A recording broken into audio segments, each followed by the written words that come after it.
Bismillahirrahmanirrahim. Assalamualaikum warahmatullahi wabarakatuh. Perkenalkan, kami dari kelompok 9 ingin membedah buku tentang warisan Islam Persia dan toleransi di Nusantara. Perkenalkan, nama saya Ika Sabiaristi, NIM 2410509. Dan saya Dimas Saputra dengan NIM 24524116.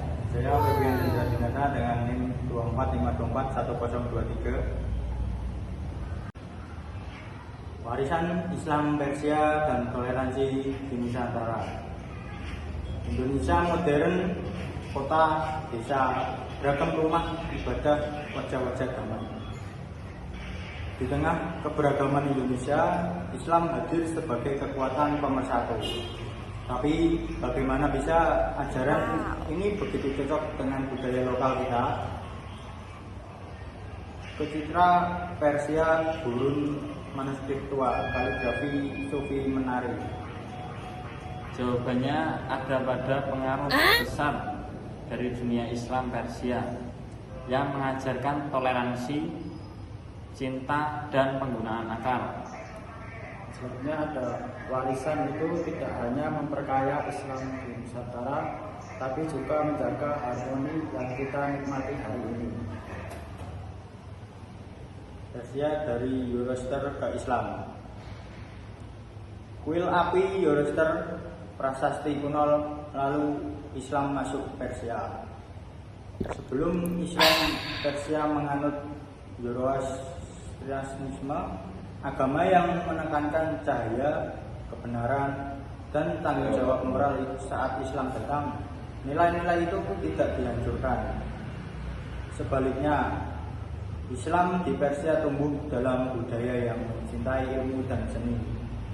Lahirlah pemikiran rasional dan spiritual, termasuk tasawuf, jalan sufi yang menekankan cinta dan kesederhanaan.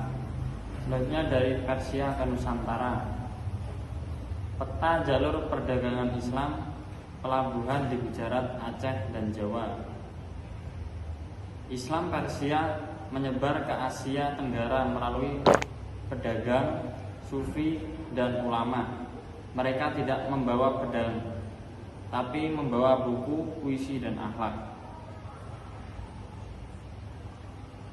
Dapat dicontohkan, Wali Songo berdakwah pertunjukan wayang arsitektur masjid lokal. Wali Songo misalnya dipengaruhi ajaran sufi dari Persia. Mereka menyebarkan Islam dengan seni wayang, tembang, bahkan arsitektur seperti atap limas masjid. Buku-buku klasik berbahasa Melayu, Jawi, ajaran tasawuf. Nah, ada kitab-kitab yang diajarkan di pesantren pun banyak yang bernuansa Persia, seperti karya Imam Al-Ghazali, Jalaluddin Rumi, dan Syekh Abdul Qadir Al-Jailani. Dan selanjutnya ada dari ajaran kehidupan.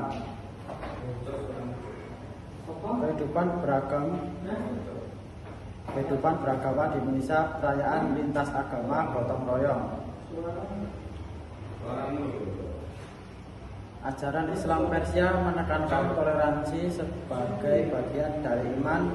Karena itu di Indonesia Islam tumbuh damai berdampingan dengan agama lain. Pesantren tradisional, anak-anak lintas agama bermain pengajian. Pesantren di bawah Nahdlatul Ulama misalnya mengajarkan kitab-kitab tasawuf yang berbasis cinta dan adab, bukan kekerasan. Kegiatan lintas iman, diskusi antar beragama, relawan bantuan bencana. Banyak tokoh Islam bekerjasama dengan agama lain ketika terjadi bencana. Umat lintas agama bahu-membahu menyalurkan bantuan.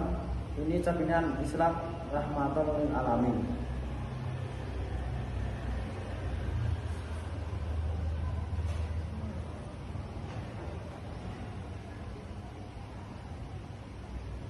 Di era digital dan konflik global, Islam Persia mengajarkan kita untuk tetap kritis dan tenang.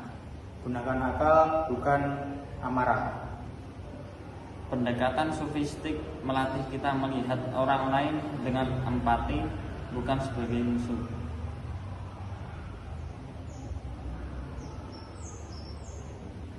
Ajaran ini penting hari ini agar kita tak terjebak ekstremisme, tapi menjadi pembawa damai.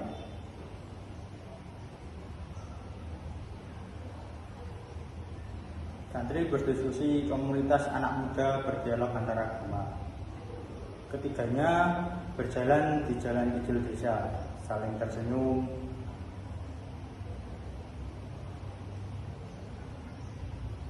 Warisan Persia adalah tentang mempertemukan keimanan dan kemanusiaan.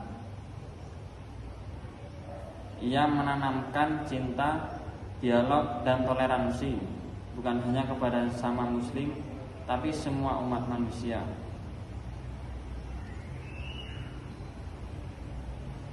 Mari rawat nilai-nilai ini, karena dari warisan Persia kita belajar iman tak pernah bertentangan dengan damai. Sekian Dari kami. Wassalamualaikum warahmatullahi wabarakatuh.